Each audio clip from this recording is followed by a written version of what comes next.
I'm in my 16th year as a teacher, and very proud to say I'm in just my first 6 months as a member of the board, the Colorado chapter of AFSP. But my first job with AFSP was as a field advocate. Advocacy is central to AFSP, and really to be an advocate is nothing more than to be someone who stands up for a cause. So all of us here today are certainly advocates. But as a field advocate, what I've done is stayed in regular contact with local, state, and federal officials, mostly federal elected officials, sending emails and letters urging them to adopt public policies that grow directly out of AFSP's research.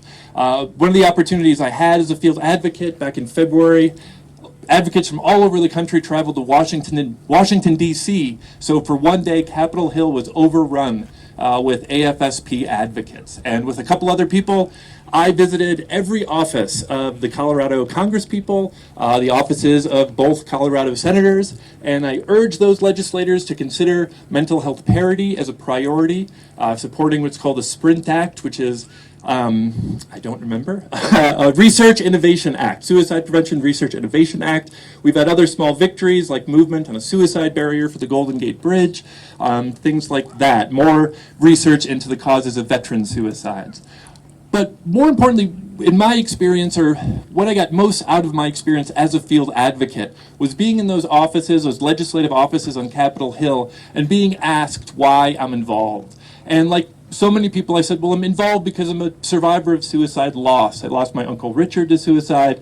As a teacher, I've known 2 young people to take their lives. But also, I told them that I was there advocating for myself as someone who lives with mental illness, as someone who has survived a suicide attempt, and as someone who has seen that mental health parity has made an enormous difference in my life. The difference between the 10 visits with a therapist you would get in the past and the novel idea of getting as many as you need now. So having at last, gotten the support I need, I found that being an advocate for myself has also made it possible to take things like my attempt and my illness and reduce some of the shame that's surrounded them.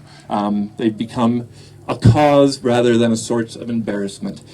So thank you all for being here and believing that getting up early on a Saturday morning can make a big difference. So thank you.